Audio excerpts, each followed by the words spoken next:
चलिए आज अपन शुरू करते हैं चैप्टर 2, लेखांकन की मूलभूत मान्यताएं। लेखांकन की मूलभूत मान्यताएं। लेखांकन की मूलभूत मान्यताएं या लेखांकन के सिद्धांत में सबसे पहले चलते हैं अपन दोहरा लेखा प्रणाली। दोहरा लेखा प्रणाली, सबसे पहले इसके बारे में जानना है कि दोहरा लेखा प्रणाली का जन्म किसने किया और कब हुआ। तो कहा जाता है कि दोहरा लेखा प्रणाली के जनक लुकास पेसियोली ने दोहरा लेखा प्रणाली के जनक लुकास पेसियोली हैं, जिन्होंने इटली के वेनिस नगर में सन 1494 में इसका आविष्कार किया। इस पद्धति को जारी किया था, दोहरा लेखा प्रणाली को किसने किया था? लुकास पेसियोली ने। और कब किया था? तो सन 1494 में। अब देखते हैं अपन यहाँ पर दोहरा लेखा प्रणाली है क्या है। तो दोहरा लेखा प्रणाली यानी वह प्रणाली जिसमें एक साथ दो खातों में समान लेखा किया जाता है, उस प्रणाली को ही बोलते हैं दोहरा लेखा प्रणाली। दोहरा लेखा प्रणाली यानी वह प्रणाली जो अंग्रेजी प्रणाली के अंतर्गत अपनाई जाती है, और इस प्रणाली के अंतर्गत किसी भी व्यवहार में एक साथ दो पक्षों में लेखा किया जाता है। कारण कोई व्यक्ति अकेला व्यापार नहीं कर सकता। माल खरीदेगा तो उसको दो व्यक्ति वहाँ, एक खरीदने वाला और एक बेचने वाला। माल बेचेगा तो एक खरीदने वाला, दूसरा बेचने वाला। वेतन देंगे तो एक पाने वाला और एक देने वाला। किराया देंगे तो एक किराया लेने वाला और एक देने वाला। यानी हर जगह कितने व्यक्ति की आवश्यकता होती है? दो। इसलिए जो नियम बताया था पहले कि पाने वाला और देने वाला या आता है या जाता है जो भी, तो जो है वहाँ पे एक पक्ष में लेखा करने से ये प्रणाली जो है हमारे यहाँ पे कंप्लीट नहीं होगी, हमारा व्यवहार अधूरा रहेगा और हमको हमारे वित्तीय व्यवहार की जानकारी नहीं मिल पाएगी। इसलिए कहा गया दोहरा लेखा प्रणाली यानी वह प्रणाली जिसमें एक साथ दो पक्ष में लेखा किया जाता है, उसी प्रणाली को बोलते हैं दोहरा लेखा प्रणाली। कैसे लेखा करते हैं तो एक नज़र देख लो। जब हम प्रविष्टि करेंगे तो प्रविष्टि करते समय हमारा इस प्रकार से कॉलम रहेगा: तिथि, विवरण, विजय क्रमांक, खाता पृष्ठ, विकलन, समाकलन। जब भी हम प्रविष्टि करेंगे दोहरा लेखा प्रणाली के सिद्धांत को ध्यान में रखते हुए एक कॉलम रहेगा: तिथि, विवरण, बीजक क्रमांक, खाता पृष्ठ। खा फ्री कर देना, बी का कर देना, बीजक क्रमांक हो जाएगा। और विकलन या डेबिट, और ये हो जाएगा हमारा समाकलन।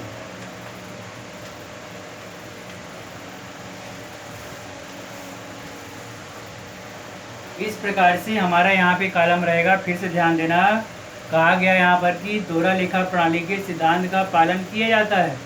तो दोहरा लेखा प्रणाली है क्या? वह प्रणाली जहाँ पर एक साथ दो खातों में लेखा किया जाता है, उस प्रणाली को ही बोलते हैं दोहरा लेखा प्रणाली। दोहरा लेखा यानी दो शब्द आता है ना, तो दोहरा लेखा का मतलब क्या हुआ? दो पक्ष, विकलन और समाकलन। अब कॉलम याद रखना, पहला कॉलम तिथि, दूसरा विवरण, तीसरा बीजक क्रमांक, जो छोटा सा रहेगा। बीजक क्रमांक के लिए बी डॉट क्र कर देना, हो जाएगा बीजक क्रमांक। खाता पृष्ठ, खा और डॉट प्री, खाता पृष्ठ। विकलन और समाकलन, विकलन को ही बोलते हैं डेबिट और समाकलन को बोलते हैं क्रेडिट। तो यहाँ पे विकलन और समाकलन हमको लिखना है, ठीक है। अब यहाँ पे देखिए बोलता है कि एक साथ दो खाते को दो पक्षों में लिखना है, एक ही व्यवहार को दो पक्षों में लिखना है। कैसे लिखना है तो यहाँ ध्यान देंगे। जैसे मान लीजिए राम को माल बेचा, व्यक्ति का नाम आया है, राम को माल बेचा, नगद शब्द नहीं आया है। अगर बोलता कि राम को नगद माल बेचा तो हमारा व्यापार होता नगद, लेकिन केवल बोलता है राम को माल बेचा बोला है, तो राम को माल बेचा मतलब सौदा कैसा है हमारा? उधार। क्यों उधार है? क्योंकि यहाँ व्यक्ति का नाम आया है, नगद शब्द नहीं आया। आगे बस में अब राम को माल बेचा बोलते ही हमारे दिमाग में सीधा आता है कौन सा खाता है? ये व्यक्तिगत खाता है। कौन सा खाता है ये? व्यक्तिगत खाता है। और व्यक्तिगत खाते का नियम है पाने वाले को विकलन, देने वाले को समाकलन। व्यक्तिगत खाते का नियम क्या है? पाने वाले को विकलन, देने वाले को समाकलन किया जाता है। अब यहाँ पर राम को माल बेचा बोले तो माल पाया कौन? राम। मैं एक पेन था मेरे पास, मैं राम को दे दिया तो राम बेच दिया। पेन दिया, उससे पैसा तो लिया नहीं, राम को माल बेचा, उधार है। तो पाने वाले को विकलन, देने वाले को समाकलन। अब यहाँ पर जो है ध्यान रखना, राम को माल बेचा तो पाने वाला कौन है यहाँ पे? राम। तो पाने वाले को पहला विकलन कर दूँ, राम विकलन। विकलन लिखने के लिए वी का डॉट, पूरा विकलन नहीं लिखना है, राम विकलन। विकलन यानी वी का लिख के डॉट कर देना, पाने वाला विकलन हो गया। देने वाले को समाकलन करो। देने वाला कौन था? मैं। तो मैं अपना नाम लिखूंगा? नहीं, मैं कौन सा काम किया? मैं बेचने का काम किया। मैं कौन सा काम किया? यहाँ पर बेचने का काम किया। तो ध्यान रखना है, व्यक्तिगत खाते में पाने वाले को विकलन, देने वाले को समाकलन करना है। पाने राम को माल बेचा बोले तो राम विकलन हो गया, और मैंने काम क्या किया? नगद नहीं था यहाँ पर, तो मैंने बेचा, तो बेचने के लिए लेकिन यहाँ पे अपन ऐसा टू लगाना पहले, और विक्रय। तब हमारा एंट्री हो गया यहाँ पर राम विकलन टू विक्रय। बस में आया। अब मान लो इसको 500 रुपये का माल बेचा गया। कितने का माल बेचा गया? 500 का। तो राम विकलन लिखे हैं अपन यहाँ पर, विकलन में लिखना है 500। विक्रय लिखे हैं यहाँ पर, तो विक्रय भी 500 का हुआ है। तो हम समाकलन जो लिखा है यहाँ पर, उस समाकलन में चले जाएंगे और उसके नीचे लिखेंगे 500। और यहाँ पर नरेशन देना है हमेशा जानकारी के लिए, तो नरेशन देंगे उधार माल बेचा, और कोष्टक बंद कर देंगे, और एक लाइन खींचकर इसको बंद करेंगे केवल विवरण कॉलम में, बाकी पूरा नहीं। फिर से देख लो एक बार। दोहरा लेखा प्रणाली वह प्रणाली जहां पर एक साथ दो खातों में लिखा किया जाता है, वह प्रणाली कहलाती है दोहरा लेखा प्रणाली। दोहरा लेखा प्रणाली में दो पक्ष होते हैं, विकलन और समाकलन। अब यहाँ पर जब विकलन समाकलन में हम लिखा करेंगे तो बताया उदाहरण आपको अभी एक, राम को माल बेचा। राम को माल बेचा बोलने से राम के साथ नगद शब्द यहाँ पर नहीं जुड़ा है, इस बात का ध्यान हमेशा हमको रखना है। राम को माल बेचा बोले तो नगद नहीं है, तो सौदा कैसा है हमारा? उधार। अब यहाँ पे जब उधार बेचा तो व्यक्तिगत खाता है, राम का नाम आया, उधार भी है, तो व्यक्तिगत खाता बोलते ही आपके दिमाग में नियम आना चाहिए, पाने वाले को विकलन और देने वाले को समाकलन। पाने वाले को विकलन, देने वाले को समाकलन। और फिर यहाँ पर पाने वाला कौन था? राम को माल बेचा, तो पाने वाला कौन है यहाँ पर? राम। पाने वाला विकलन, राम विकलन, और विकलन में अमाउंट डाल देना 500। और बेचने वाला मैं था या तुम स्वयं थे, तुमने कौन सा काम किया? बेचने का काम किया। देने वाले हो, देने वाले को समाकलन। तो देने वाला कौन सा काम कर रहा है उसको लिखना है। तो मैं कौन सा काम कर रहा हूँ? बेचने का काम कर रहा हूँ। तुम कौन सा काम कर रहे हो? बेचने का काम कर रहे हो। तो बेचने के लिए क्या शब्द आएगा यहाँ पर? विक्रय। और लिखेंगे हम यहाँ पर टू विक्रय। बस समझ गया? टू शब्द लगाना है आगे, टू लिखकर फिर लिखना है विक्रय, और टू यानी समाकलन हो जाएगा हमारा।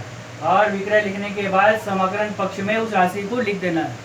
हो गया एंट्री हमारा ये प्रारंभिक एंट्री, बिल्कुल ध्यान होना चाहिए। और ये बात अगर दिमाग में नहीं आया तो आगे कभी भी एंट्री नहीं होगा। ये देखिए एक एक प्रविष्टि जो आते जाएगा अपने दिमाग में बैठाना है कैसे हमको यहाँ पे एंट्री करना है।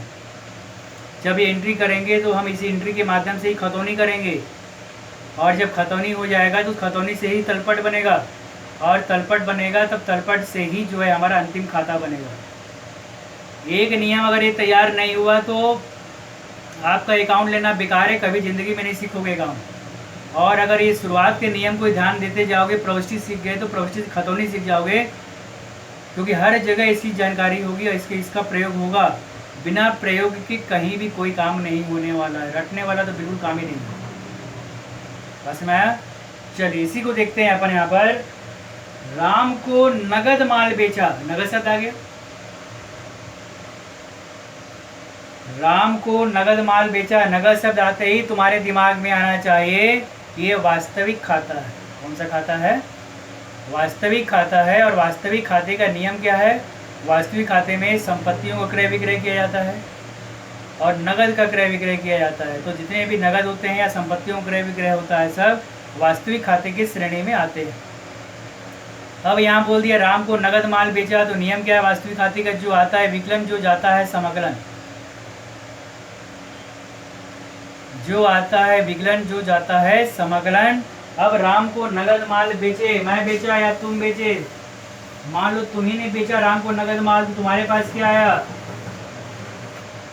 तुमने ही राम को नगद माल बेचा, तुम्हारे पास क्या आया? माल बेचेंगे तो हमको क्या मिलेगा? पैसा। जब जो आया विकलन, तो जो आया विकलन तो रोकड़ खाता विकलन, पैसे को क्या बोलेंगे अपन? रोकड़। तो रोकड़ खाता विकलन। और क्या गया? माल। क्यों गया माल? राम को नगद माल बेचा, क्या आया? पैसा। जो आता है विकलन, पैसे को क्या लिखेंगे अपन? रोकड़। रोकड़ विकलन। जो जाता है समकलन, क्या गया? माल गया। क्यों गया? मैं बेचा। तो यहाँ पे माल शब्द भी लिखते हैं, लेकिन हमको यहाँ पर ध्यान देना है जिस कारण से गया है उसी को लिखना है। तो रोकड़ आया, क्यों आया? क्योंकि मैंने अपने माल को नगद बेच दिया। नगद बेचा, इसलिए यहाँ पे आएगा टू विक्रय। टू विक्रय खाता। और नरेशन देंगे नगद माल बेचा। नरेशन दे देंगे नगद माल बेचा। आगे बात में तो इस प्रकार से दोहरा लेखा प्रणाली में एक साथ दो खातों में लिखा हुआ। पहला बोला था राम को माल बेचा, उधार बेचा था, तो राम और विक्रय खाते में लिखा हुआ, राम खाते में भी लिखा हुआ और विक्रय खाते में भी लिखा हुआ। दूसरे में बोला नगद माल बेचा, नगद में रोकड़ भी आया और विक्रय भी आया, तो रोकड़ खाते में भी लिखा हुआ और विक्रय खाते में भी लिखा हुआ। इसलिए कहा जाता है कि दोहरा लेखा प्रणाली में दो पक्षों में एक साथ लेखा किया जाता है। आगे बात में फिर आगे बताते हैं आपको।